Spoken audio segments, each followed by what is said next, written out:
بسم الله الرحمن الرحيم. السلام عليكم ورحمة الله وبركاته.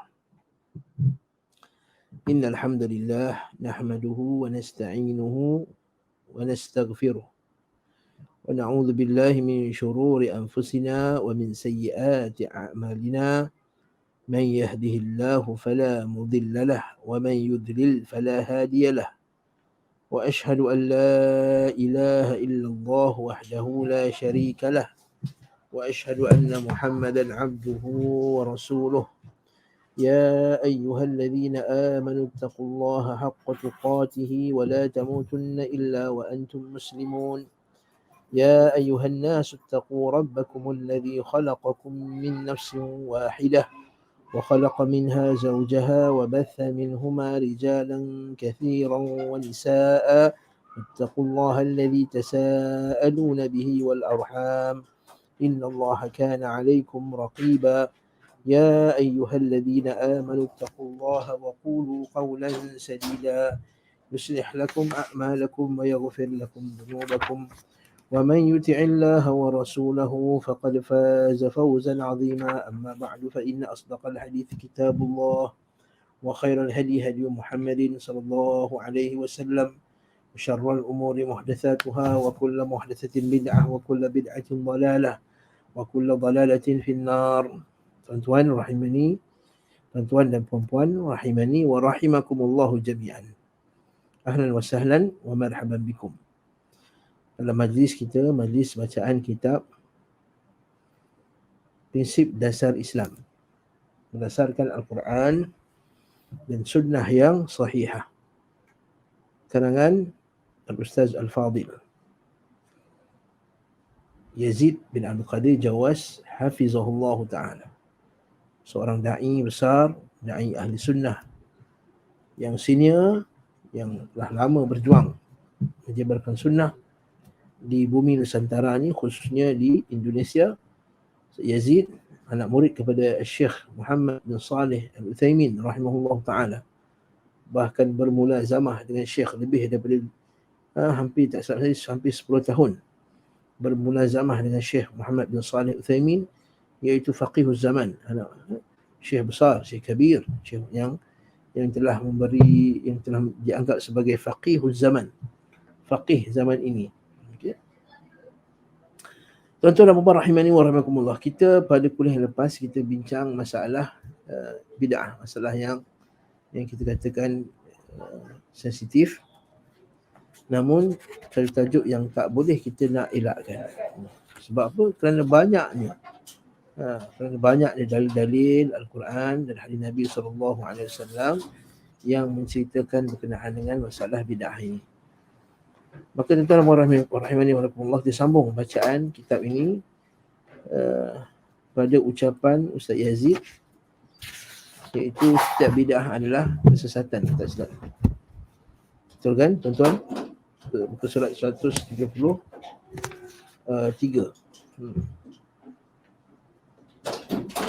Setiap bid'ah adalah kesesatan. Kalau saya silap beritahu, tak boleh beritahu di komen. Alhamdulillah kita pakai StreamYard ni.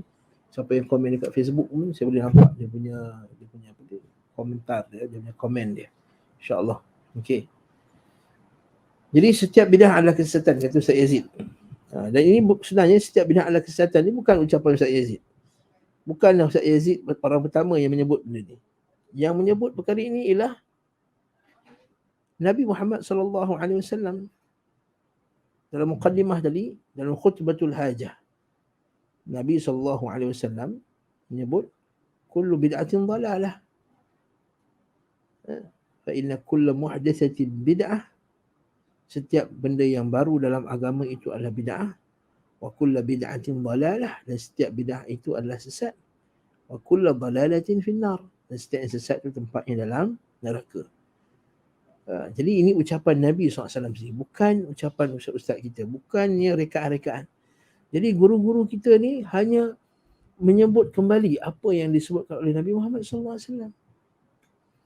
Jadi jangan salahkan guru-guru, jangan kata ustaz-ustaz ni semua menuduh setiap bid'ah itu sesat. Kata setiap bid'ah itu sesat. Itu Nabi yang sebut setiap bid'ah itu sesat. Siapakah yang lebih mulia lisannya Siapakah yang lebih mulia perkataannya daripada perkataan Nabi SAW. Jadi kalau kamu membenci ucapan, kamu kata, oh setiap puak-puak ni kata setiap bid'ah tu sesat. Kita kata yang ucapkan setiap bid'ah ni sesat bukan kita, yang mula sekali. Yang ucapkan ni adalah Nabi SAW. Waalaikumsalam warahmatullahi wabarakatuh. Syafi'i Darus. InsyaAllah. Assalam Puan Nurliza Ayub. Assalamualaikum. Syekh Salahuddin. Barakallahu fikum, barakallah. Nah.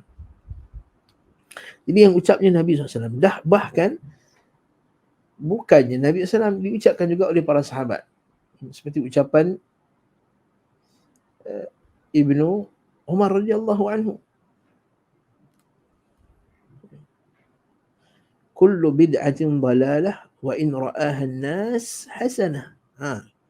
Kata Ibnu Umar radhiyallahu anhu, kullu bid'atin dalalah, setiap bid'ah itu adalah sesat. Wa in ra'aha an-nas wa in yarahu an-nas hasanah. Walaupun manusia nampak baik, itu tak bid'ah.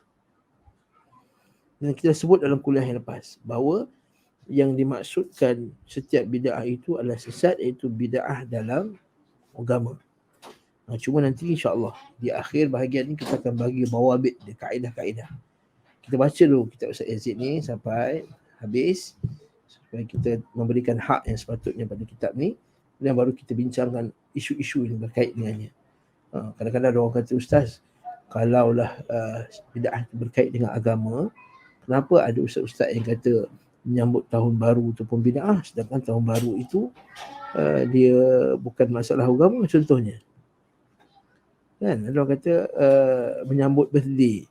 Menyambut birthday itu tak bid'ah sebab dia bukan perkara berkaitan dengan agama. Nanti kita akan jawab soalan ni, kita akan analisis, kita akan keluarkan satu kaedah yang sangat penting dalam masalah ni. Dari 3 kaedah penting dalam masalah bid'ah ni, insya-Allah kita akan uraikan nanti biidznillah taala. Kata Ustaz Aziz ni, siapa pun yang berbuat bid'ah dalam agama walaupun dengan tujuannya baik, maka bid'ahnya itu selain merupakan kesesatan adalah suatu tindakan menghujat agama, maksudnya menentang agama dan mendustakan firman Allah Ta'ala. Jadi kat sini dia ada 2 benda penting, iaitu orang yang buat bid'ah ni niat dia, tujuan dia baik. Orang buat bid'ah tujuan dia baik. Waalaikumsalam Cik Ismawi. Naam, tujuan dia baik. Sebab tu kita tengok orang yang buat bid'ah tak ada yang tujuan dia jahat. Biasanya tujuan dia baik. Kebanyakannya lah. Sebab tu para ulama bila mentakrifkan perkataan bid'ah, dia kata apa? Tujuan mereka mengadakannya ialah al-mubalaghah fil ibadah. Seperti kata Imam Syatibi rahimahullah. Tujuan dia buat bid'ah itu ialah untuk berlebih dalam ibadat. Seperti kisah 3 orang yang datang berjumpa dengan Aisyah radhiyallahu anha. 3 orang ni jumpa Aisyah. Dia tanya, wahai Aisyah, macam manakah ibadahnya Nabi SAW? Maka Aisyah kata Nabi SAW, dia salat malam, dan Nabi tidur dulu, kemudian Nabi qiyamul lail, kemudian Nabi ada hari Nabi puasa, ada hari Nabi tak puasa, kan? Dan Nabi dan bersama dengan isterinya. Maka ada sebahagian mereka 3 ni kata, oh itu Rasulullah SAW yang dosanya telah diampunkan yang dahulu dan akan datang. Jadi itu Nabi, bolehlah Nabi nak tidur malam, ada hari tak puasa. Adapun aku nak salat sepanjang malam, aku tak nak tidur langsung. Yang kedua pula, aku nak berpuasa sepanjang tahun, tak ada hari aku tak puasa, semua aku nak puasa. Maka yang ketiga pula, aku tak nak berkahwin dengan perempuan, aku tak nak kahwin. Aku nak menyerahkan diri aku semata-mata untuk beribadah kepada Allah Subhanahu Wa Taala. Jadi bila dengar ni Nabi SAW marah. Bila dengar 3 ni, Nabi SAW marah. Nampak tak? Nabi marah. Nabi naik mimbar. Nabi kata, ana atqakum lillah. Aku paling takutkan Allah Ta'ala. Aku paling akhsyakum lillah. Dia kata, ana akhsyakum lillah. Aku paling takut, aku paling gerun pada Allah Ta'ala. Ana a'lamukum billah. Aku paling kenal Allah Ta'ala daripada kamu. Aku orang yang paling mengenal Allah Ta'ala dan aku paling takut pada Allah Subhanahu Wa Ta'ala. Tapi aku salat dan aku tidur, aku salat. Maksudnya aku ada waktu aku tidur, ada waktu aku salat. Asumu wa uftir, ada hari aku puasa dan aku puasa pula aku akan berbuka. Aku bukan puasa sepanjang hari, aku puasa dan aku berbuka. Ataupun ada hari aku puasa, ada hari aku buka. Aku tak puasa. Dan wa atazawwajun nisa, dan aku juga berkahwin. Kan? Wa man raghiba an sunnati falaysa minni. Maka siapa yang bukan yang tak nak ikut sunnah aku, maka dia bukan di kalanganku. Kalau kita nak fikir logik lah, kalau kita kata fikir, apa salahnya ustaz? Takkan nak marah pula, orang tu nak puasa je, apa salahnya? Kan? Orang tu nak salat, takkanlah salah. Daripada Nabi nak marah dia solat, Nabi marah orang yang pergi disko. Macam orang sekarang kata macam tu. Kita nampak tak, Nabi marah. Nabi bukan sekadar, ni apa yang kita faham daripada kisah ni, bahawa Nabi bukan sekadar marah orang yang buat maksiat, Nabi juga marah orang yang buat bidah. Nabi juga marah orang yang nak menambah-nambah dalam ibadat. Nabi juga marah orang yang nak melampaui, menyalahi sunnah Nabi SAW. Nanti kita akan tengok dalil nanti insya-Allah. Kita akan analisa dalilnya. Maka kata kat sini, nampak tak? Orang buat bid'ah tujuan dia baik. Jadi itu memanglah bid'ah. Mana ada orang buat bid'ah tujuan dia jahat? Kau tanya orang hatta yang penyembah berhala sekalipun, yang mula-mula menyembah berhala sekalipun, tujuan dia buat bid'ah, tujuan dia menyembah berhala pun baik. Ma na'buduhum illa liqarribuna ila Allah zulfa. Macam dalam surah Az-Zumar tu. Wa fikum barakallah, sahabat sunnah. Fikum barakallah. Okay, bila tuan-tuan doakan saya, jadi saya dapat barakah, masya-Allah. Wa fikum barakallah. Jadi patah balik tadi. Orang dalam surah Az-Zumar bila cerita balik apa dia? Ala lillahi dinul khalis. Ketahuilah hanya milik Allah lah agama yang murni ini. Walladzina ittakhadhu min dunihi awliya, dan orang yang menjadikan selain Allah Subhanahu wa taala sebagai awliya, sebagai pelindung mereka, iaitu mengambil berhala, jin, malaikat sebagai pelindung-pelindung mereka. Mereka kata ma na'buduhum, kami tidak beribadah kepada mereka illa liqarribuna ila Allah, melainkan untuk mendekatkan diri kami kepada Allah. Nampak tak tuan-tuan? Hatta penyembah berhala sekalipun, bila ditanya pada mereka kenapa mereka sembah berhala, kenapa mereka menjadikan selain Allah Ta'ala sebagai sembahan, tujuannya illa liqarribuna ila Allahi zulfa, supaya mendekatkan diri kami kepada Allah dengan sedekat-dekatnya. Oh, Masya Allah. Jadi memanglah orang buat bid'ah ni tujuannya baik. Jadi bila kita mengingkari orang buat bid'ah, maka jangan ingkar kerana tujuannya. Kita bukan ingkar pada tujuannya baik, tapi caranya salah. Tujuannya baik, tapi cara dia salah. Tujuan dia nak tambah ibadah, tapi cara dia salah. Yang ni yang kita duk bantah orang buat bid'ah ni. Okey. Jadi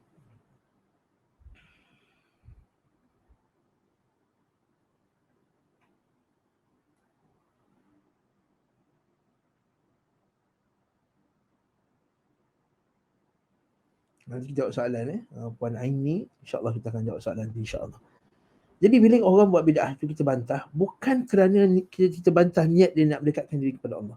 Kita bantah dengan cara dia salah. Macam kita kata macam Robin Hood lah. Robin Hood kan, Robin Hood dia nak bantu orang miskin. Dia nak bantu orang miskin, dia pergi nak bantu orang miskin tapi dia pergi mencuri daripada orang. Kemudian dia bagi pada orang miskin tu balik. Okey. Itu tak betul. Cara tu salah. Kita tak boleh merompak untuk apa? Untuk membantu orang miskin. Tak boleh. So macam kes orang yang nak galakkan orang beribadah, dia pakai hadis palsu. Kan? Dia reka hadis palsu. Ada satu nama dia ni Nuh bin Maryam. Abu Isa Nuh bin Maryam. Famous lah kalau siapa mengaji hadis. Tingkat asas dia akan lalu dengan nama ni. Nama dia Abu Isa Nuh bin Maryam. Dia ni, dia tengok orang dah mengabaikan bacaan Al-Quran, dah banyak baca kitab-kitab sirah, baca kitab-kitab sejarah, dia buat hadis-hadis palsu. Dia buat hadis-hadis palsu tentang fadilat surah. Fadilat surah ni, ini ganjarannya, surah ini ganjaran dia ini. Betul-betul letak ganjaran yang besar-besar lah, kan. Jadi bila dia kena tangkap, kan, dia kena tangkap dengan khalifah masa tu. Khalifah tangkap dia kata, kenapa kamu buat ni? Dia kata, aku lihat manusia dah sibuk dengan kitab Ibnu Ishaq, Maghazi Ibnu Ishaq dan Muwatta' Malik. Mesti Imam Malik dia keluarkan satu kitab hadis. Nama kitab tu Muwatta'. Siapa yang mengaji hadis akan tahu bab ni. Dia kitab Muwatta' Imam Malik. Jadi dia buka kitab Muwatta' Imam Malik. Orang pun dah ramai, dah viral masa tu kan kitab Muwatta' ni. Maka seolah-olah dia rasa macam orang dah tak pedulikan Al-Quran. Jadi dia buat hadis palsu. Betul ke cara macam ni? Salah. Macam tu juga. Orang dia nak tambah ibadah, nak mendekatkan diri pada Allah Subhanahu Wa Taala, dia buat bid'ah. Dia rasa apa yang Nabi ajar tu tak cukup. Dia rasa apa yang Nabi punya amalan itu belum cukup lagi untuk mendekatkan diri mereka kepada Allah Subhanahu Wa Taala. Jadi masalah ni, inilah masalah orang yang buat bid'ah. Jadi mereka pun buatlah amalan-amalan yang baru. Dan Ustaz Yazid ni kata apa tadi? Iaitu buat bid'ah ni tindakan menentang agama. Ustaz, kenapa nak kata tentang agama pula? Kita nak galakkan orang beragama? Tidak. Dari satu sisi, kamu nampak macam orang tu kuat agama, tapi sebenarnya dia menentang agama. Ustaz, kat tang mana dia menentang agama ni? Menentang agama maksudnya dari segi apa? Menganggap bahawa ada cara lain yang lebih baik daripada cara Nabi SAW. Itu kita nak. Itu yang kes bila berlakunya zaman Abdullah bin Umar. Ada orang dia, bukan zaman Imam Malik rahimahullah ta'ala. Kan? Imam Malik rahimahullah, dia nampak ada orang solat sunat lepas subuh.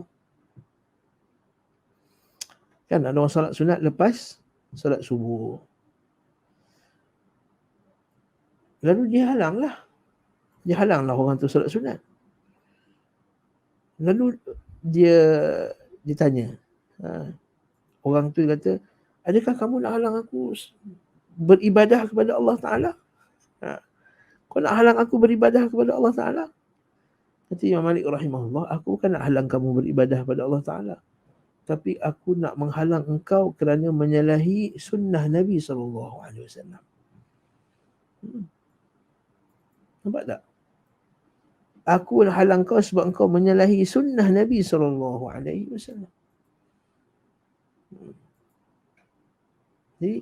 Jadi perbuatan buat bid'ah ni, dia menyalahi sunnah Nabi. Menyalahi sunnah Nabi itulah perbuatan menentang agama. Itu. Okay. Syekh Abdul Jalil Yusof. Kebanyakan amalan tu dah jadi adat. Nanti kita akan jawab insya-Allah. Betul. Dia bid'ah ni bila mula dia jadi pelik. Mula-mula pelik, tapi kalau dah lama-lama biasa buat, dia akan jadi adat. Dia akan jadi adat. Okey, nanti insya-Allah kita akan tengok nanti insya-Allah biidznillah taala. Dan buat bid'ah ni ialah mendustakan firman Allah. Kita kembali pada buku kita. Dia mendustakan firman Allah. Mendustakan maksudnya ialah menganggap bahawa firman Allah Ta'ala ni tak betul lah. Itu maksud mendustakan.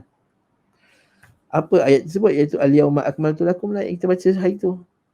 Iaitu pada hari ini aku telah sempurnakan untuk kamu agamamu dan telah aku cukupkan. Jadi bila kamu tambah, buat kamu buat bid'ah, seolah-olah kamu anggap bahawa agama ni tak cukup.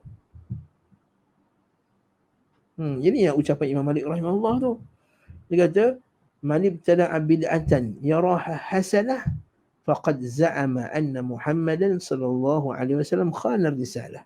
Siapa yang buat satu bid'ah, dia nampak benda tu baik, maka dia seolah-olah telah menganggap bahawa Nabi Muhammad SAW telah mengkhianati agama ni. Kenapa? Sebab Allah Ta'ala dah kata, Al-yawma akmaltu lakum dinakum. Hari ini aku telah sempurnakan agamaku. Jadi kalau kamu kata ada bid'ah yang baik, seolah-olah macam Nabi tak ajar habis lah. Dan bila Nabi tak ajar habis, maksudnya Nabi telah mengkhianati agama ni. Itu kata Imam Malik, bukan kata saya. Imam Malik kata siapa yang buat bid'ah dan nampak baik, maka dia telah mendakwa, seolah-olah telah mendakwa bahawa Nabi telah mengkhianati risalah ini. Sebab Allah Ta'ala kata kepada Nabi, Ya ayyuhar rasul, baligh ma unzila ilaika min rabbik. Sampaikan semua benda yang Allah telah perintahkan engkau untuk menyampaikannya. Fa illam taf'al. Kalau kamu tak sampaikan walaupun satu ayat, fama ballaghta risalatah. Seolah-olah kamu tak menyampaikan agama ni langsung. Wallahu ya'simuka minan nas. Allah Ta'ala akan lindungi kamu daripada manusia, wahai Rasul. Nampak tak maksudnya dalam ayat tersebut, kalau Nabi tak sampaikan satu benda je, seolah-olah Nabi telah mengkhianati perintah Allah Subhanahu Wa Ta'ala. Seolah-olah kamu, Allah Ta'ala kata, wahai Muhammad SAW, kalau kamu tak sampaikan satu, seolah-olah kamu tidak menyampaikan langsung agama ni. Seolah kamu tak sampaikan langsung agama ni. Jadi kena perhatikan masalah ni dengan baik. Allahu Akbar. Allahu Musta'an. Jadi perhatikan tuan ni. Jadi kalau kita anggap satu perkara dia Nabi tak sampaikan, Nabi seolah tak sampaikan agama langsung. Bagaimana pula kalau orang yang dakwa bahawa dia ada amalan-amalan yang Nabi tak sampaikan. Lagi teruk. Dia cipta amalan baru. Okey. Sama lagi, kerana dengan perbuatannya tersebut, dia seakan-akan mengatakan bahawa Islam belum sempurna. Sebab amalan yang diperbuatnya dengan anggapan dapat mendekatkan diri kepada Allah belum terdapat di dalamnya. Jadi ada satu ucapan Abu Dzar Al-Ghifari, sangat cantik. Abu Dzar kata, mata Rasulullah sallallahu alaihi wasallam, telah matilah, wafatlah Rasulullah sallallahu alaihi wasallam, dan tidak ada seekor burung yang berterbangan di langit melainkan Nabi dah jelaskan. Nabi dah jelaskan pengajarannya.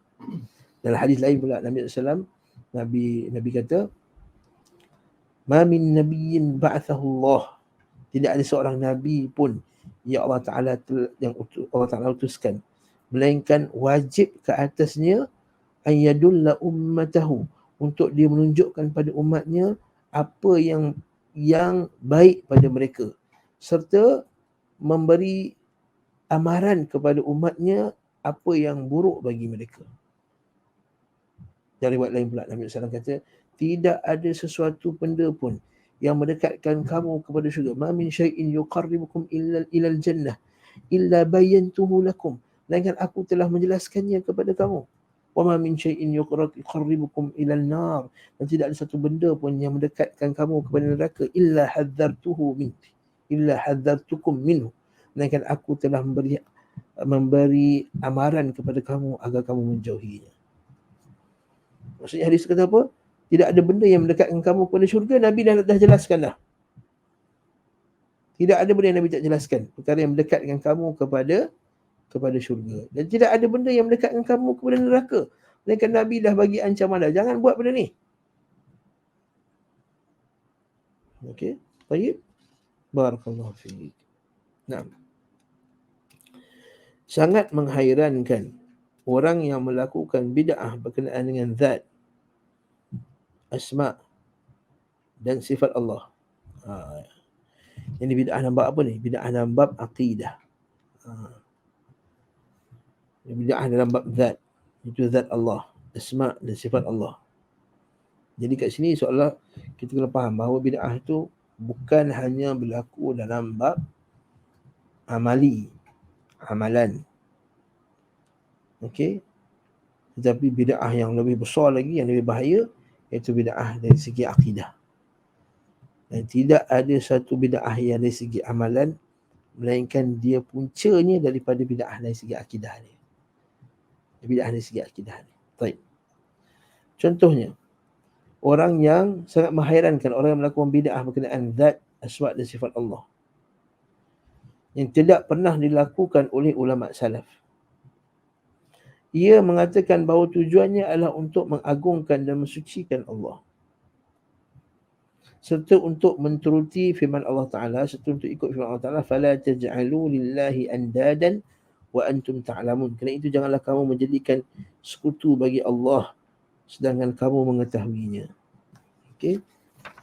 Nah, orang tersebut juga mengatakan bahawa barang siapa yang menyalahinya, siapa yang tak sama dengan diorang, maka mereka itu adalah mumathil, musyabbih, orang yang menyerupakan Allah dengan makhluknya, atau menuduhnya dengan sebutan-sebutan jelek yang lain.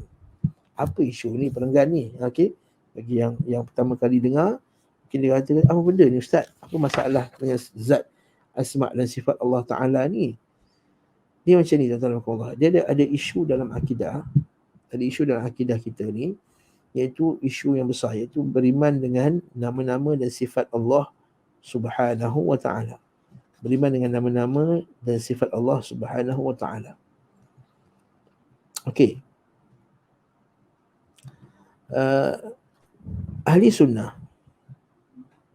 akidah yang diajarkan oleh Nabi SAW dan para sahabatnya dan generasi awal Islam, iaitu kita beriman bahawa Allah Ta'ala mempunyai nama-nama dan sifat-sifat yang maha sempurna, sifat-sifat yang maha sempurna dan nama-nama yang maha indah yang Allah Subhanahu wa Ta'ala bagi tahu kita dalam Al-Quran dan sunnah Nabi sallallahu alaihi wasallam. Okay. Faham tak maksud itu? Iaitu Allah Ta'ala mempunyai nama-nama dan sifat-sifat yang maha indah. Saya bagi satu contoh yang mudah. Allah Ta'ala ada nama Ar-Rahman. Ar-Rahman iaitu yang maha pemurah, yang ada sifat rahmat yang melampau.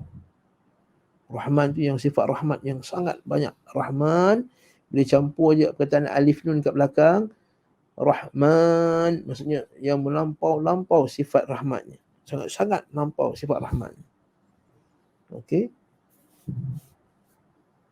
Jadi Allah Ta'ala ada nama Ar-Rahman dan Allah Ta'ala ada sifat rahmah yang sempurna, yang maha sempurna sifat rahmatnya.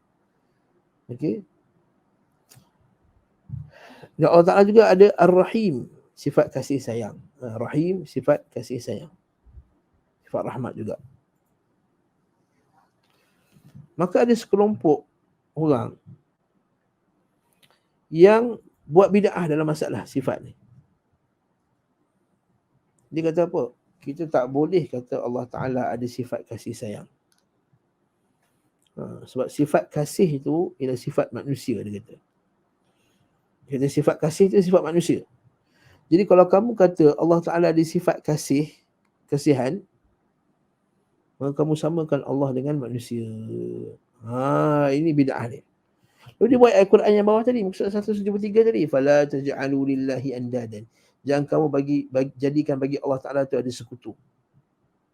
Jadi kalau kamu kata Allah Ta'ala ada sifat penyayang, manusia ada sifat penyayang, maka kamu kata Allah Ta'ala itu ada sekutu. Jadi Allah Ta'ala tak ada sifat penyayang. Bid'ah. Ini bid'ah dari segi akidah. Ahli sunnah, Nabi SAW dia ajar pada para sahabat dan juga para tabi'in, ulama-ulama kita mazhab yang 4, dia kata, tak, kita beriman bahawa Allah Ta'ala itu ada sifat penyayang, betul. Tapi sifat penyayang Allah Ta'ala itu tak sama dengan sifat penyayang manusia, sifat penyayang makhluk. Sifat penyayang Allah, sifat penyayang yang maha sempurna. Sifat penyayang Allah, Allah Ta'ala tidak berhajat kepada makhluk. Kita sayang sebab kita berhajat kepada orang yang disayangi. Kan, kita sayang pada isteri kita sebab kita berhajat pada isteri kita. Kita tak ada isteri, kita tak boleh buat apa. Kat mana kita nak melampiaskan nafsu kita? Ke mana kita nak kongsi kasih sayang? Kan? Kepada siapa lagi kita nak? Anak kita sayang anak kita sebab kita berhajat kepada anak. Anak tu menyejuk mata kita. Kalau anak kita tak ada, anak kita tak sayang kita, kita sedih tak? Kita sedih. Maksudnya kita berhajat. Allah Ta'ala, dia tidak berhajat. Dia sayang pada hambanya, tapi tak berhajat pada hambanya. Hamba dia tak sayang, dia letak dia. Allah Ta'ala maha kaya, maha sempurna. Jadi tak sama kasih sayang Allah Ta'ala dengan kasih sayang kepada makhluk dengan kita. Faham tak kat sini? Ni isu dia, contohnya. Tapi orang yang buat bid'ah ni, yang dia kata, tak boleh kata Allah Ta'ala ada sifat penyayang.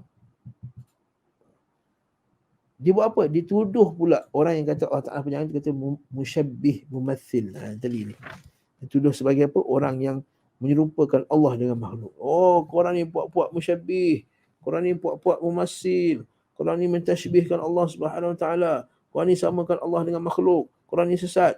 Dia sesatkan pula orang yang nak ikut Quran dengan sunnah Nabi SAW dalam bab sifat ini. Ini contohnya. Jadi orang yang ikut Nabi SAW tadi, yang Nabi ajar sebegitu, yang sahabat beriman macam tu, dianggap pula sesat. Ini bahaya bid'ah. Ni sebab tadi bahaya bid'ah tadi. Bid'ah ni, dia sangka konon-konon dia nak mensucikan Allah daripada sifat makhluk. Tapi rupa-rupanya dia menentang Allah dan Rasulnya. Dia menentang Allah, Rasul, sahabat, tabi'in.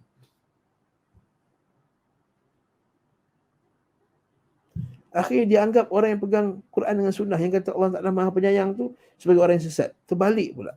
Ini bahaya bid'ah. Kat sini lah bid'ah tu lebih bahaya daripada maksiat. Orang yang buat maksiat ni, dia tahu dia buat maksiat kepada Allah Ta'ala. Dia tahu bahawa dia sedang melanggar perintah Allah. Sebab tu tak adalah kalau kita jumpa orang yang pergi buat maksiat dekat tepi jalan, dekat pub, dia kata, adakah kamu rasa kamu dicintai oleh Allah Ta'ala? Tak, dia kata, mana tahu Ustaz, ni memang benda ni saya tahulah dosa Ustaz. Itulah doakan saya Ustaz ya. Setengah orang tu kata macam tu. Dia nak taubat kan. Dia kata, saya tahu dosa Ustaz. Kamu tahu tak buka hijab ni dosa? Saya tahu Ustaz dosa. Doakan saya Ustaz ya, agar saya berubah ya Ustaz. Kamu tahu tak makan riba ni? Saya tahu Ustaz. Itulah saya pun nak usaha nak cari kerja lain. Dia tahu dia buat dosa. Tapi orang buat bid'ah ni, dia sangka dia betul. Kemudian orang yang buat betul pula, dia akan anggap orang tu salah. Itu kata Anas bin Malik, dia kata akan tiba satu zaman di mana bid'ah itu akan muncul, yang di mana orang yang buat bid'ah itu dianggap sebagai buat sunnah, orang yang buat sunnah itu dianggap sebagai orang buat bid'ah. Itu balik. Allahu Akbar.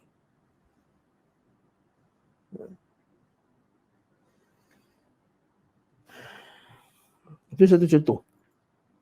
Bagaimana bila bid'ah dia akan tentang benda betul. Contoh lain pula. Saya exit sambung lagi.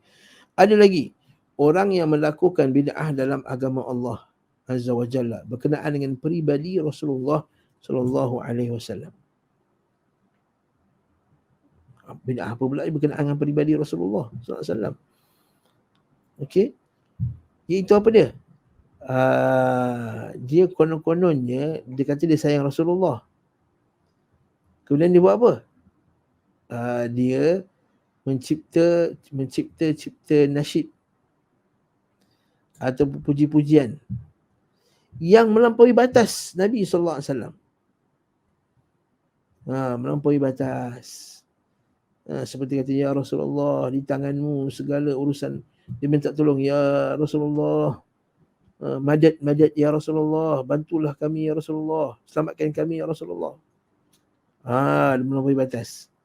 Ataupun contohnya dia ambil dia lukisan selipar Rasulullah SAW, lalu dijadikan tangkal contohnya. Mereka menganggap dengan perbuatannya itu bahawa dirinya lah orang yang paling mencintai Rasulullah SAW. Dengan buat nasyid-nasyid tadi, dianggap itulah orang yang paling cinta Rasulullah. Dengan sambut maulid Nabi, buat birthday besar-besar. Saya nanti buat satu video YouTube. Dia buat kek besar. Dia nyanyi Happy birthday ya Rasulullah, Happy birthday ya Rasulullah, Happy birthday, Happy birthday, Happy birthday ya Rasulullah. La ilaha illallah, la ilaha illallah. Yang buat tu pula biasanya kalau orang kita ni yang sebut birthday ni, biasanya orang biasa kan, orang awam kan. Yang ni yang pakai sorban apa, janggut lebat apa semua ni. Happy birthday. Siap kek tu ada lilin lagi. La ilaha illallah Muhammad Rasulullah. Tu potong kek pula.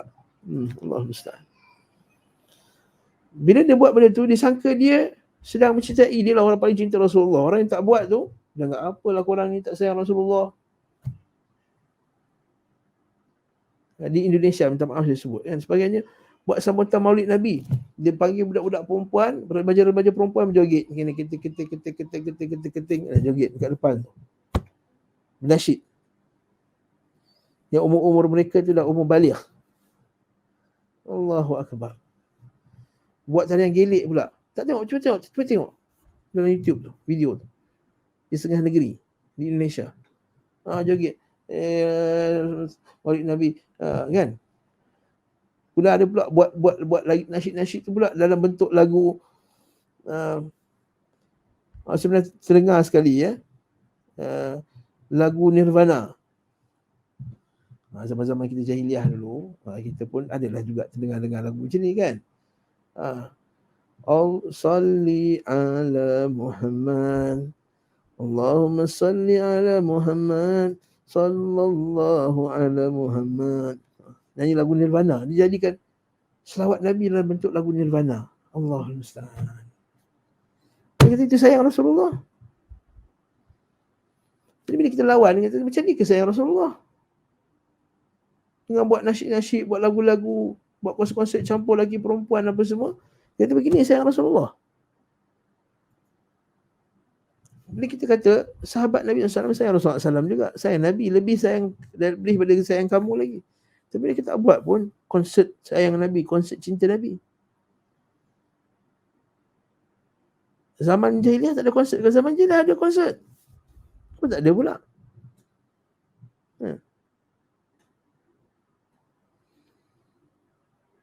Al-qainat, jadi upah khas. Lahwan wa la'iban, orang yang menjadikan agama ini lahwan wa la'iban, lahwan.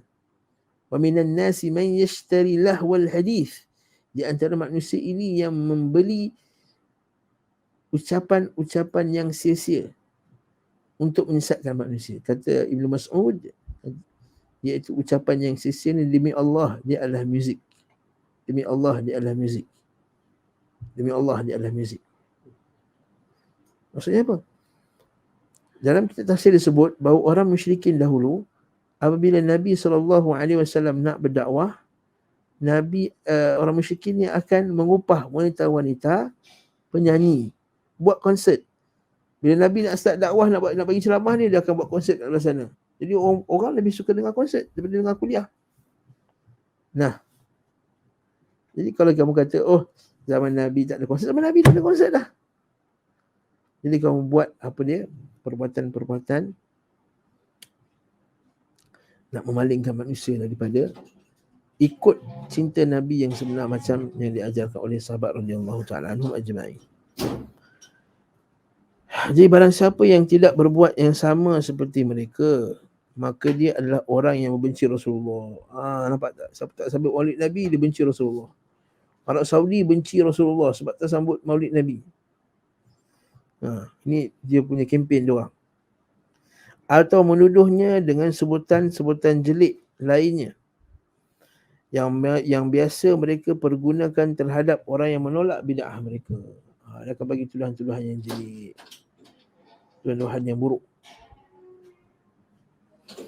Mereka juga mengatakan, kamilah yang mengagungkan Allah Azza wa Jalla dan Rasulnya.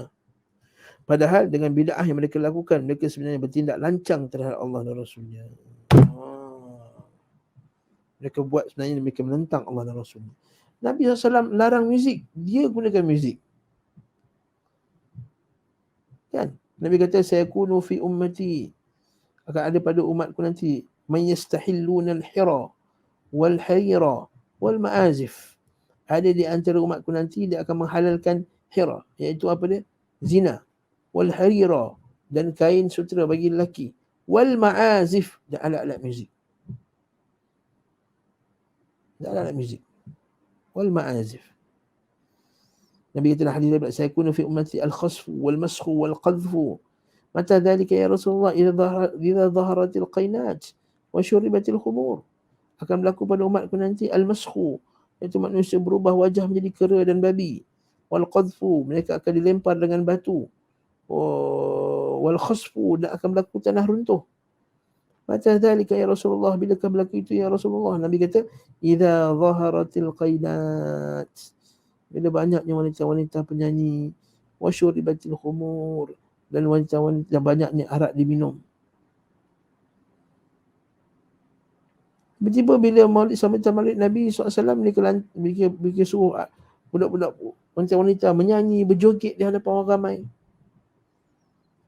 Dan kalau kita tengok majlis tu, subhanallah, jauh daripada petunjuk Nabi. Lelaki dengan perempuan berjoget-joget, nyanyi dangdut, apa semua. Dia buat selawat dalam bentuk dangdut. Kemudian dia sayang Rasulullah SAW macam tu. Dengan lelaki perempuan yang berjoget-joget, dengan pakai hijabnya berjoget-joget. Lepas tu kata Ustaz Yazid ni, mereka bertindak lancang terhadap Allah dan Rasulnya sallallahu alaihi wasallam. Benar sekali kata Ustaz Yazid. Majlis yang penuh dengan hawa nafsu. Allah Ta'ala berfirman, Ya ayyuhalladzina amanu la tuqaddimu baina yadayillahi wa rasulihi wattaqullaha innallaha sami'un alim. Wahai orang beriman, janganlah kamu mendahului Allah dan Rasulnya. La tuqaddimu, mendahului Allah dan Rasulnya dua. Satu fizikal, iaitu kita potong cakap Nabi. Tapi Nabi SAW dah wafat. Mendahuluinya lepas Nabi dah wafat macam mana? Iaitu kita mendahului pendapat kita daripada sunnah Nabi SAW. Innallaha sami'un alim. Pembaca yang budiman, kata Ustaz Yazid. Penulis ingin bertanya dan mohon agar jawapan yang anda berikan berasal dari hati nurani, bukan emosional. Jawapan yang sesuai dengan tuntutan agama anda, bukan kerana ikut-ikutan. Ustaz Yazid nak tanya satu soalan, dia jawab dengan hati yang ikhlas. Apakah pendapat anda terhadap mereka yang melakukan bid'ah dalam agama? Baik yang berkenaan dengan sifat, zat, sifat dan asma Allah, atau berkenaan dengan peribadi Rasulullah SAW. Kemudian mengatakan, kamilah yang mengagungkan Allah dan Rasul Allah Azza wa Jalla dan Rasulnya SAW. Orang yang buat bid'ah tadi, apakah layak mereka ni dianggap sebagai orang yang mengagungkan Allah dan orang yang paling cinta Nabi SAW? Apakah mereka ini golongan pertama yang lebih berhak disebut sebagai pengagung Allah dan Rasul SAW? Atau orang golongan yang kedua, yang mereka ini tidak menyimpang seujung jari pun dari syariat Allah Azza wa Jalla? Orang ikut sunnah ni, sikit ni pun tak nak lebih. Kalau Nabi kata bismillah, bismillah. Kalau kata Nabi bismillahirrahmanirrahim, bismillahirrahmanirrahim. Kalau Nabi kata Allahumma salli ala Muhammad wa ala ali Muhammad, dia akan buat Allahumma salli ala Muhammad wa ala Muhammad. Takkan ubah. Sikit pun takkan ubah. Kalau Nabi ke kanan lah dia. Kalau Nabi letak tangan kanan atas tangan kiri, tangan kanan atas tangan kiri lah dia. Nabi angkat jari, dia angkat jari. Dia takkan ubah sikit pun. Dia nak ikut Nabi SAW satu langkah, selangkah, demi selangkah. Adakah orang ini lebih layak dianggap sebagai orang yang mengagungkan Allah dan Rasulnya, atau orang tadi yang tambah, yang buat benda baru, yang buat benda Nabi tak pernah buat?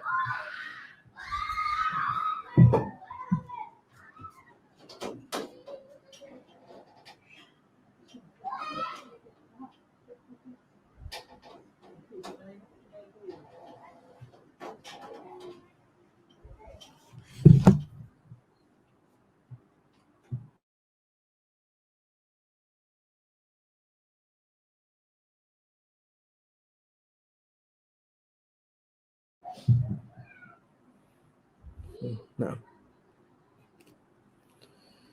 Siapakah menurut anda? Okay. Apakah mereka lebih baik daripada kami beriman kepada syariat?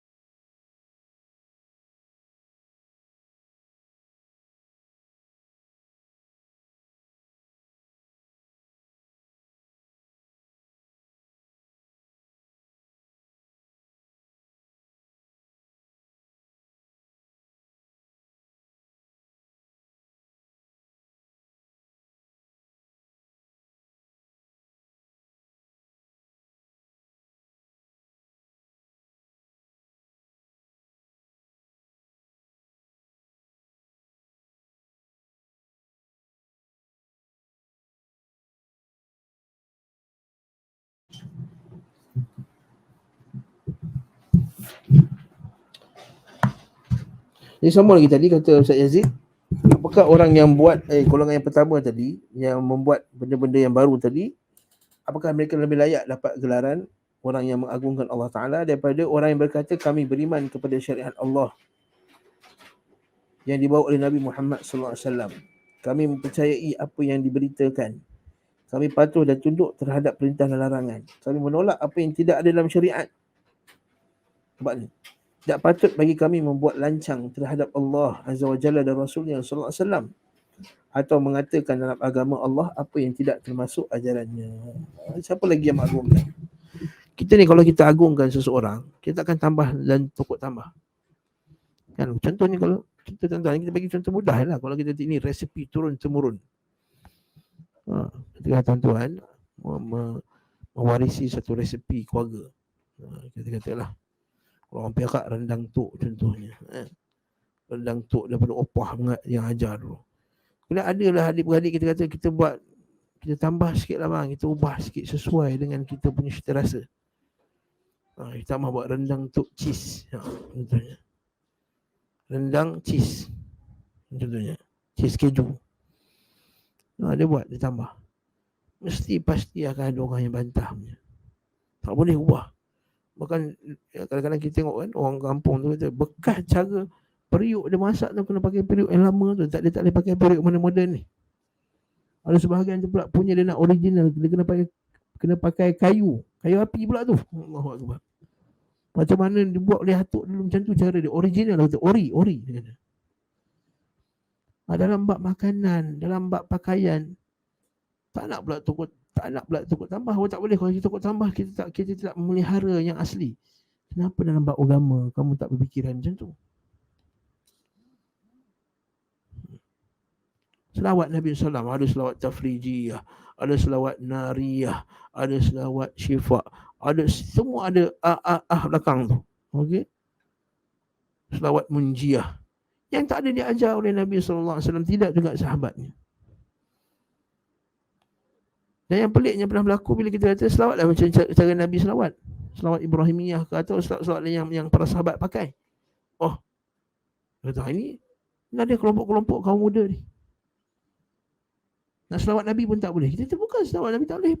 Selawat Nabi SAW. Pakai selawat yang Nabi ajar. Sallallahu alaihi wasallam. Yang ni yang berlaku zaman sekarang. Dan telah berlaku sejak zaman-zaman lagi macam itulah dia. Penentangan kepada kelompok yang menganggap bahawa mereka ada hak untuk menambah dengan alasan bahawa tidak ada masalah. Sebab apa? Tujuan dia baik. Allah musta'an. Barakallahu. Jadi siapakah menurut anda yang lebih berhak untuk disebut sebagai orang yang mencintai serta mengagungkan Allah dan Rasulnya SAW? Jelas golongan yang kedua, iaitu mereka yang berkata kami mengimani dan kami percaya apa yang diberitakan kepada kami. Kami patuh dan tunduk terhadap apa yang diperintahkan. Kami menolak apa yang tidak diperintahkan. Sebab itulah hadis Nabi SAW dikatakan akan muncul nanti satu kelompok yang ya'maluna ma la yu'marun wa yaf'aluna ma la yu'marun. Dia akan buat apa yang tak disuruh. Wa yaquluna ma la yaf'alun. Dan mereka cakap apa yang mereka tak buat. Kami menolak apa yang tidak diperintahkan. Tidak patut bagi kami mengada-adakan dalam syariat Allah atau melakukan bid'ah dalam agama Allah. Tidak ragu lagi bahawa mereka inilah golongan yang tahu diri dan tahu kedudukan Khaliknya, yang mengenal diri dan mengenal kedudukan Allah Azza wa Jalla. Mereka lah yang mengagungkan Allah Azza wa Jalla dan Rasulnya sallallahu alaihi wasallam, dan mereka lah yang menunjukkan kebenaran tentang kecintaan mereka kepada Allah Azza wa Jalla dan Rasulnya. Bukan golongan yang pertama yang melakukan bid'ah dalam agama Allah Azza wa Jalla dalam hal akidah, ucapan atau perbuatan. Padahal mereka semua mengetahui sabda Rasulullah SAW, iyyakum wa muhdatsatil umur fa inna kulla muhdatsatin bid'ah wa kulla bid'atin dhalalah. Jauhilah perkara-perkara yang baru, kerana setiap perkara baru itu adalah bid'ah dan setiap bid'ah itu adalah sesat. Bahkan teruk di Indonesia ada orang buat konsert buat poster gambar Ustaz Yazid ni, dia kata setiap bid'ah tu sesat. Dia ambil gambar Ustaz Yazid dia buat dalam bentuk yang Ustaz Yazid tengah muka garang macam tu. Dia ejek. Allahu akbar, tak ada modal. Sampai buat apa? Sampai buat poster nak ejek-ejek pula. Hujah. Bukan buat poster mengejek. Mereka dah tak mampu nak berhujah dengan dalil, mereka berhujah dengan mengejek-ejek. Tak mampu berhujah dengan dalil, mereka gunakan kuasa, menghalang. Tapi ketahuilah, semuanya cahaya Allah Ta'ala, yuriduna lidfi'u nurallahi biafwahihim wallahu mutimmu nurihi walau karihal kafirun. Mereka nak cuba nak menghalang cahaya Allah Ta'ala, dia takkan terhalang. Kamu buatlah apa-apa, kamu tarik tauliah, kamu halang, tak boleh ni, tak bagi buka sekolah, kamu halang. Tapi percayalah Allah SWT akan menangkan agama ni, Allah akan menangkan ahli sunnah. La tazalu ta'ifatun min ummati zahirina al-haq la yadurruhum man khadalahum wala man khalafahum hatta ya'ti amrullah. Akan sentiasa ada sekelompok di kalangan umatku ini akan sentiasa menegakkan kebenaran. La tazalu ta'ifatun min ummati, akan sentiasa umatku ini zahirina al-haq, yang akan zahir di dalam kebenaran. La yadurruhum, takkan dapat bagi mudarat kepada mereka. Man khadalahum, orang yang nak meninggalkan mereka, orang yang nak mencela mereka. Wala man khalafahum, dan orang yang nak menentang mereka. Hatta ya'ti amrullah. Tidak beri mudarat ni maksudnya apa? Dia tak akan dapat menghalang. Bagi mudarat badan boleh. Dia boleh penjara, dia boleh tangkap, dia boleh seksa, dia boleh ambil harta. Tapi dia tak boleh mudarat kepada dakwah. Dakwah ni pasti akan kekal. Dakwah sunnah pasti akan mekar, pasti akan menang. Ahli sunnah percaya bab ni, sehinggalah mereka bertemu dengan Allah Azza wa Jalla. Dalam hadis lain Nabi SAW bersabda, kullu bid'atin dalalah wa kullu dalalatin finnar. Setiap bid'ah itu adalah sesat dan setiap sesat tempat dalam neraka. Sabda beliau sallallahu alaihi wasallam, setiap bid'ah bersifat umum dan menyeluruh, dan mereka tahu hal itu.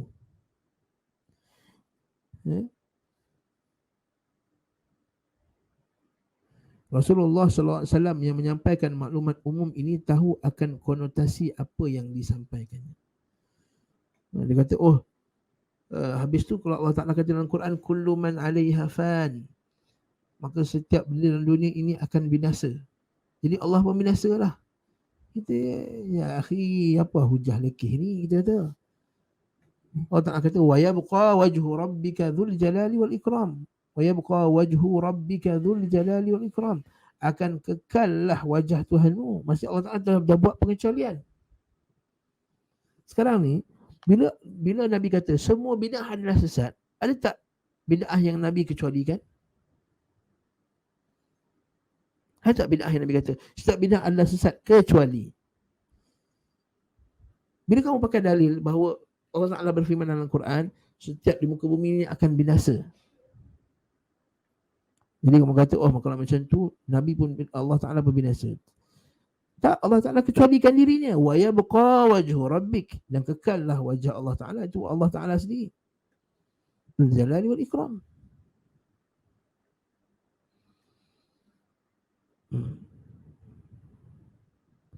Tak boleh kita nak khususkan suatu benda melainkan dengan dalil. Kamu kena khususkan benda dengan dalil. Bila nas datang dengan umum, kamu tak boleh khususkan melainkan dengan dalil. Daripada hadis Quran, daripada Quran dan sunnah Nabi SAW. Kamu khususkan dengan pendapat kamu sendiri, tak jadi.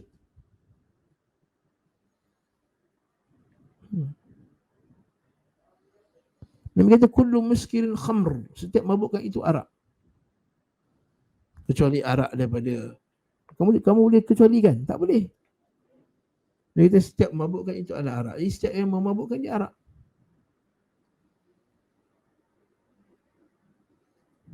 Maksudnya dia dalam kategori khamr, haram. Kamu boleh kecualikan arak mana yang halal?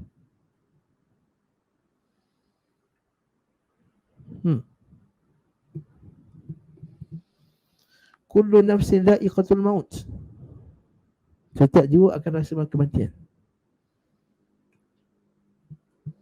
Kamu boleh kata ada jiwa yang tak mati melainkan dengan dalil. Tanpa dalil tak boleh. Dia mesti dengan dalil. Perkara yang datang nas kata umum, kamu tak boleh kata khusus, mengkhususkannya, mengecualikannya melainkan dengan dalil. Beliau SAW adalah manusia yang paling fasih, paling tulus terhadap umatnya. Tidak akan mengatakan kecuali apa yang difahami maknanya. Maka ketika Nabi SAW kata kullu bid'atin dalalah, Rasulullah SAW menyedari apa yang diucapkan.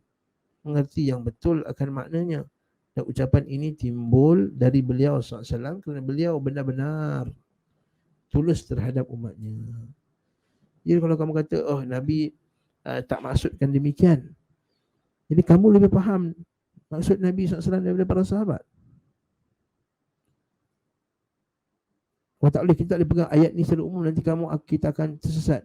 Kita Nabi tak fikir macam kau. Nabi tak fikir macam kamu. Yang kalau kita pegang umum hadis ni, maksudnya kita akan sesat. Tak? Nabi lebih faham. Bila Nabi sebut setiap bidah itu sesat, Nabi faham. Nabi really Nabi betul-betul bermaksud dengannya. Kalau Nabi tak bermaksud dengannya, pasti Nabi akan jelaskan kepada umatnya, aku tak maksudkan sedemikian. Pasti ada akan dalil lain. Nabi kata bukan semua bid'ah sesat, ada bid'ah yang dikecualikan. Pasti Nabi akan buat perbuatan yang menunjukkan bahawa bolehnya buat bid'ah. Bukan sifat agama Nabi kata something dan Nabi tak jelaskan kalau ada perubahan dalamnya. Pasti Nabi akan jelaskan. Hatta contohnya kita kata Nabi SAW kata Aisyah radhiyallahu anha, Nabi SAW tidak pernah kencing berdiri. Kata Aisyah radhiyallahu anha. Tiba-tiba sabit daripada hadis lain dari Sahih Muslim bahawa Nabi kencing berdiri. Fabala qa'iman, Nabi SAW kencing berdiri. Hadis Sahih Muslim dari Jabir. Jadi ulama bincang, Nabi menunjukkan bahawa kencing berdiri itu boleh. Kencing berdiri itu boleh tapi makruh contohnya. Sebagian ulama kata begitu. Tapi nampak tak? Satu tempat Nabi, kalau tak boleh, tempat lain Nabi, contohnya Nabi SAW kata, janganlah bila kamu kencing, jangan kamu menghadap ke kiblat, jangan membelakangi. Kan? Nabi cakap jangan belakangi kiblat. Jangan kencing menghadap kiblat. Tiba-tiba datang hadis Ibnu Umar yang Nabi kencing membelakangkan kiblat di dalam tandas. Jadi ulama macam, kalau dalam tandas tempat yang tertutup, kencing membelakangkan kiblat tak ada masalah. Ini ulama keluarkan kesimpulan. Sebab apa? Nabi cakap lain, tapi Nabi tunjukkan perbuatan yang menunjukkan bahawa boleh buat sebaliknya. Sekarang ni, kita tanya balik soalan. Nabi SAW kata setiap bid'ah adalah sesat. Ada tak dalam perbuatan Nabi yang buat bid'ah? Taklah. Ada tak dalam perbuatan sahabat yang nak menyalahi sunnah Nabi SAW? Jawapannya tidak. Okay. Lalu mereka membawalah kisah, nanti kita akan jawablah syubhat-syubhat lain. Kita kata, kisah Umar Al-Khattab kata sebaik-baik bid'ah adalah ini. Itu sembahyang tarawih berjemaah. Soalan ni kita kata ini adalah hujah yang lebih rapuh daripada rumahnya laba-laba. Dia kata solat tarawih berjemaah itu adalah bid'ah. Dia kata, ya akhil karim, solat tarawih berjemaah ada pada zaman Nabi SAW. Nabi dah berjemaah dengan sahabat. Habis tu Umar Al-Khattab kata apa? Bid'ah tu. Iaitu dia bagi dalam bab Al-Mujanasah, iaitu bab sebelum tu, apa dia? Maksudnya kalau ada bid'ah ni yang baik sekali. Okay. Kalau ada bid'ah. Ataupun dalam bab berbanding dengan zaman Abu Bakar As-Siddiq. Abu Bakar As-Siddiq dia tak mengumpulkan dengan satu imam masing-masing. Jadi berbanding dengan Abu Bakar, jadi benda baru bagi sebahagian orang yang tak pernah tengok zaman Nabi SAW.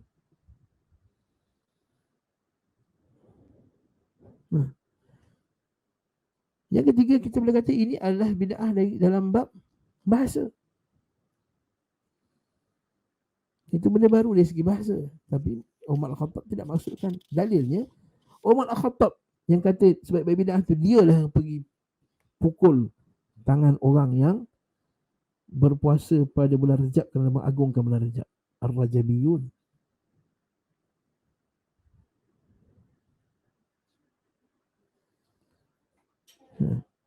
Orang yang kamu kata sokong bid'ah hasanah tadi itu, bid'ah yang baik kononnya kamu kata, Dialah orang yang sama yang menentang bid'ah yang kamu lakukan. Barakallahu fikum. Dengan pernyataan umum tadi, benarkah bahawa bid'ah dapat kita bahagi menjadi 3 bahagian atau 5 bahagian? Sama sekali tidak benar. Ada pendapat yang sebahagian ulama yang mengatakan bahawa ada bid'ah hasanah, maka pendapat tersebut tidak terlepas dari 2 hal. Nampak ni? Pertama, kemungkinan tidak termasuk bid'ah tetapi dianggap sebagai bid'ah. Macam sembang tarawih tu. Macam bid'ah hasanah. Ini bid'ah hasanah. Dia kata, ya, sebenarnya ini tak bid'ah pun. Tapi orang yang sebagai jahil, yang tak tahu keadaan Nabi SAW dulu, macam ni ya, zaman Nabi semua solat masing-masing tarawih. Kemudian bila Nabi SAW keluar, mereka berjemaah satu dengan satu imam, dengan Rasulullah SAW. Semua sekali berjemaah dengan Nabi SAW. Jadi itu berjemaah dengan satu imam tak? Berjemaah dengan satu imam. Kemudian Nabi SAW wafat. Dan kemudian Nabi tak teruskan. Kenapa? Nabi takut diwajibkan ke atas umatnya. Zaman Abu Bakar As-Siddiq. Abu Bakar As-Siddiq ada 2 tahunnya. Ingat. Abu Bakar As-Siddiq tak buat benda tersebut. Sebab apa? Sebab dia takut nanti dia buat benda yang Nabi last kali Nabi tinggalkan. Jadi tak buat. Zaman Umar Al-Khattab dia buat balik sembahyang tarawih berjemaah dengan satu imam kerana ikut zaman Nabi SAW yang asal. Sebab apa? Sebab pada zaman Umar Al-Khattab tidak ada lagi dah iskal, tidak ada lagi dah sangkaan atau tidak ada lagi dah anggapan bahawa akan diwajibkan solat tarawih sebab Nabi dah wafat.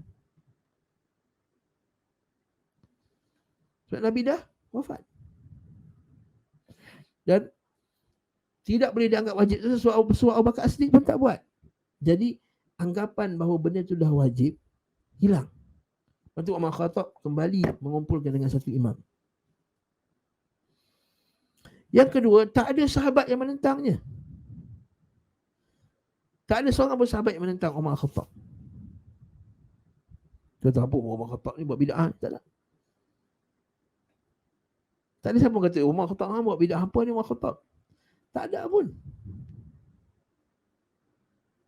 Okey. Tetapi ada tak orang yang jahil? Betul lah, Puan Ija. Bagus kan? Orang jahil anggap bahawa solat tarawih itu bid'ah. Sedangkan dia bukan bid'ah. Dia tak pernah jumpa zaman Nabi SAW. Dia bukan sahabat. Dia tabi'in datang kemudian. Dia sempat zaman Abu Bakar As-Siddiq je. Dia tengok Abu Bakar As-Siddiq tak buat tarawih berjemaah. Dia kata, oh benda macam bid'ah. Sebab Abu Bakar tak buat berjemaah dengan satu imam, dia dah anggap benda itu bid'ah. Lepas tu Umar kata, kalau baik ini bid'ah yang paling baik sekali. Kalau lah kamu kata itu bid'ah ni bid'ah paling baik. Sebab apa? Ini ada pada zaman Nabi SAW dahulu. Itu maksud Umar Khattab. Mudah je cerita ni. Tapi inilah yang orang kata dia bermain, dia mainkan kaset yang sama, old kaset, old recording. Sebab dia tahu ramai yang kat luar tak faham benda ni. Dia main tik, dia kata bid'ah boleh, alasannya Umar Khattab kata boleh, ini sebab baik bid'ah. Dia mainkan kaset ni kat semua kampung-kampung yang tidak ada ruang untuk kita jelaskan. Kalau kamu betul-betul yakin dengan hujah kamu yang betul ni,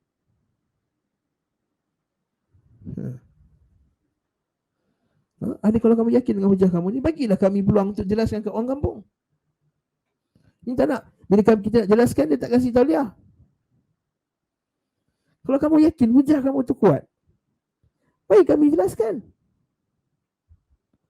Buat perbandingan. Jemput kami kat masjid-masjid kamu untuk kami jelaskan. Buat dialog. Tapi sampai lah ni tak ada dialog. Tak berani. Nak buat dialog tak syarat, sampai punyalah banyak syarat letak kan. Kena bagi hujah dulu, kena bagi dalil dulu kat mereka. Allah musta'an.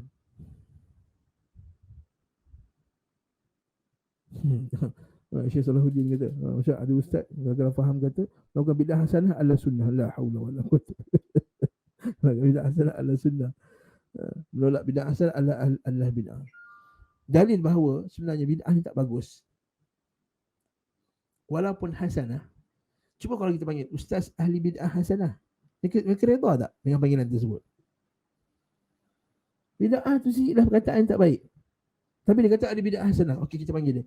Kalau tu ustaz, kalau saya panggil ustaz ialah ahli bid'ah hasanah, ustaz suka tak suka? Saya boleh jamin mereka tak suka. Sebab apa? Sebab perkataan bid'ah tu tak bagus. Ada tak maksiat hasanah? Kan? Kalau kita kata bid'ah ada bid'ah yang baik, boleh tak kita kata ada tak maksiat yang hasanah? Ustaz Yazid kata macam ni. Jelaskan dalam satu daurah tu dia kata, Nabi kata setiap bid'ah itu sesat. Okay? Setiap benda baru itu bid'ah, dan setiap bid'ah itu adalah sesat. Okey. Dia kata ada bid'ah hasanah. Maka boleh tak kita tanya, ada tak sesatnya hasanah?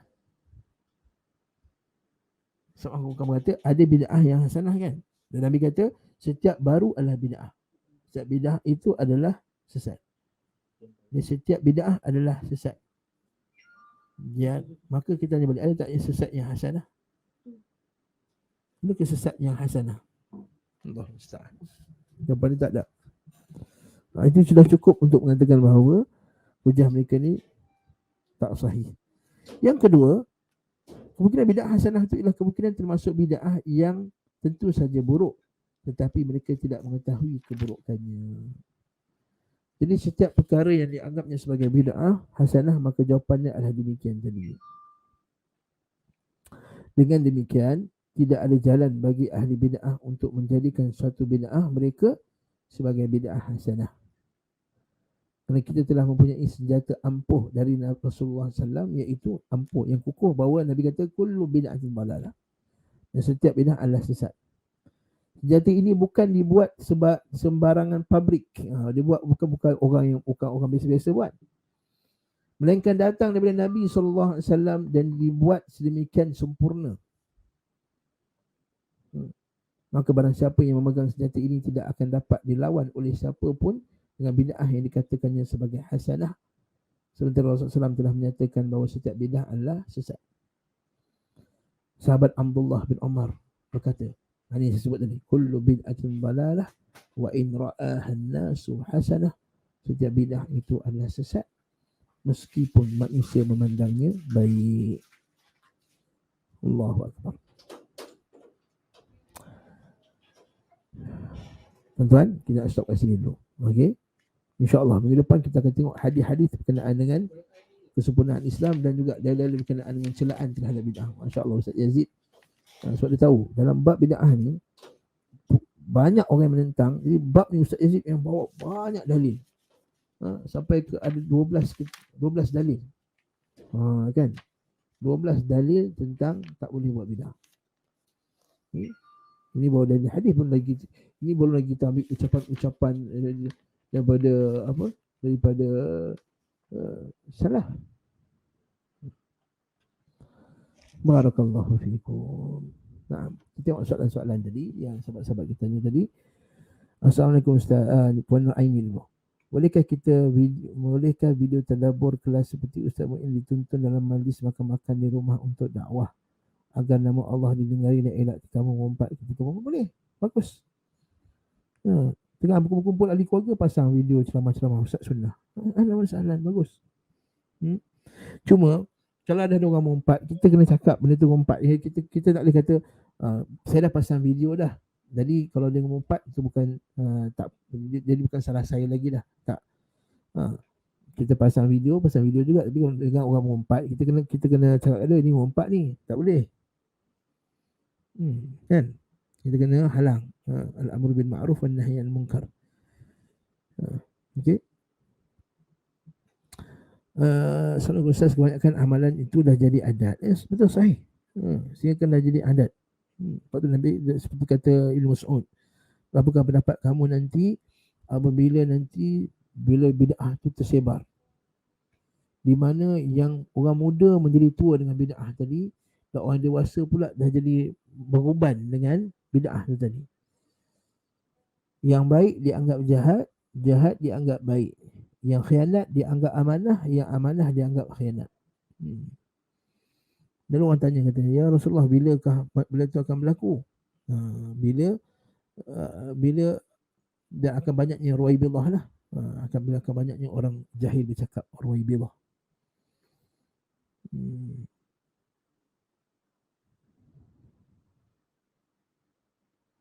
Okey. Bila masa tersebar bid'ah tadi, bila orang amanah diberi jawatan. Orang tak amanah diberi jawatan. Orang yang amanah dianggap sebagai khianat. Dan ketika ramainya orang ruwaibidah bercakap. Jadi memang akan dah jadi adat dan susah kita nak ubah. Tapi itulah perjuangan kita, tuan-tuan Allah. Boleh ubah insya-Allah. Dengan cara ajak sunnah perlahan-lahan, dengan penuh adab, penuh hikmah, dengan cukup 5 syaratnya, iaitu mesti alim, mesti rahim, dia mesti hakim, dia mesti alim, dia mesti ada ilmu. Jadi tuan-tuan teruskan belajar, mantapkan diri dengan ilmu, dengan Al-Quran, dengan dalil-dalil. Nanti insyaAllah kita belajar dalil-dalil tu, kita hafal, kita sampai ke orang dengan dalil. Orang tak boleh jawab. Macam kisah yang selalu Ustaz kita sebut berkenaan dengan zaman Abdullah bin Umar kan, yang tak boleh tambah agama ni. Bila orang tu dia bersin, kata Alhamdulillah wassalatu wassalamu ala Rasulullah, Alhamdulillah wassalatu wassalamu ala Rasulullah. Allah bin Umar kata, cakap Alhamdulillah cukup, cakap Alhamdulillah cukup.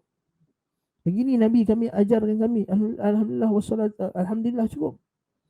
Kalau kita tanya balik soalan, apa salahnya kalau dia selawat lepas dia baca cakap Alhamdulillah masa bersin?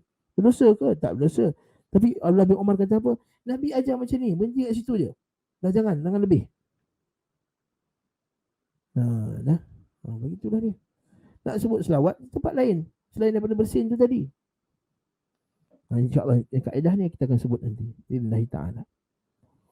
Orang jahil menganggap solat bid'ah tarawih yang betul. Orang yang jahil anggap solat tarawih itu bid'ah. Sedangkan solat tarawih itu sunnah. Pada Sahih Bukhari ada bab khas Qiyam Ramadan. Ada Ustaz Ghazali sebut tadi dah. Tiada para sahabat yang ramai ada pada waktu membantah solat tarawih. Betul sahih. Tak ada sahabat yang membantah. Waktu ziarah makam Nabi SAW, itu bagi salam ya. Assalamualaikum ya Rasulullah. Assalamualaikum ya Umar. Assalamualaikum ya Abu Bakar. Assalamualaikum ya Abatah. Kemudian doa sendiri, itu doa lah. Berwuduk dengan pipe itu bagaimana? Berwuduk dengan pipe itu, Allah Subhanahu Wa Taala kata berwuduk dengan air. Tak kisahlah air itu keluar dari mana pun. Jadi pipe itu adalah sarana, itu hanyalah jalan, itulah perkara dunia. Cara kita nak berwuduk. Baik. Jadi tak bid'ah. Bid'ah itu dari segi agama. Melainkan kalau kamu kata siapa yang berwuduk dengan pipe, maka pahalanya lebih besar daripada orang berwuduk dengan gayung. Itu kita dapat bid'ah. Dan menetapkan ganjaran-ganjaran yang tidak ada dalilnya. Okey, menetapkan ganjaran. Ada pun tak ada masalah dengan pipe ke dengan apa ke. Kadang-kadang Nabi berwuduk dengan bekas, kadang Nabi wuduk daripada air sungai, kadang Nabi wuduk dengan macam mangkuk, Nabi ambil wuduk dan bekas tersebut. Ada kadang-kadang Nabi macam dituangkan bekas air. Macam Nabi SAW sendiri kan, Nabi ada bekas air yang gantung dekat dinding kulit tu, dan Nabi berwuduk dengannya. Kadang-kadang Nabi dibuatkan dengan bekas air macam ni, Nabi ambil wuduk dan basuh dengan ada bekas inak, ada bekas air. Jadi itu cara dia tu tak ada masalah. Bekas apa nak pakai. Yang penting berwuduk. Bagaimana memahami atau menjawab ada yang kata bid'ah ini hukum haram ke makruh ke sunat ke wajib ke harus ada sebab hukum, ada 5 kata dia tu. Ya betul. Kalau kamu nak kata setiap hukum tu ada 5, ada bid'ah yang wajib. Ya, detailkan apa itu bid'ah yang wajib. Detailkan apakah dia bid'ah yang sunat. Dan kamu akan dapati bid'ah yang wajib, bid'ah yang sunat tu semuanya bid'ah dari segi dunia, bukan bid'ah dari segi agama. Kalau kamu nak pakai hukum tersebut. Tapi kita kata setiap bid'ah tu sesat, dan setiap sesat tu hukumnya haram. Bid'ah yang terbagi pada 5 ni bid'ah dari segi bahasa. Kalau kita tengok ulama yang bahagikan bid'ah kepada 5 ni, tengok salah satunya apa dia? Seperti membuat jalan raya, membuat penjara, itu bukan bid'ah dari segi agama. Bid'ah dari segi dunia. Buat sekolah. Baik. Barakallahu fikum. Sekalian ini dan Allah, insya-Allah kita akan jumpa minggu depan. Ingat, insya-Allah kita akan tengok kaedah-kaedah. Tengok dalil dulu, lepas tu baru kita tengok kaedah. Kita biasa disiplinkan diri kita dengan dalil, terus baru kita tengok kawaid. Barakallahu fikum. Jazakumullah khairah. Pada yang dengar, barakallahu fik. Barakallahu fik. Semoga Allah SWT mengumpulkan kita bersama ahli sunnah di akhirat kelak. Mana Nabi kata, al-mar'u ma'a man ahab. Seseorang itu bersama dengan siapa yang dicintai. Kalau kita cinta ahli sunnah, insya-Allah kita akan dibangkitkan bersama dengan ahli sunnah. InsyaAllah. Amin ya rabbal alamin. Wa sallallahu ala Muhammad wa ala alihi wa sahbihi wa sallam tasliman katsira. Walhamdulillahi rabbil alamin. Assalamualaikum warahmatullahi wabarakatuh.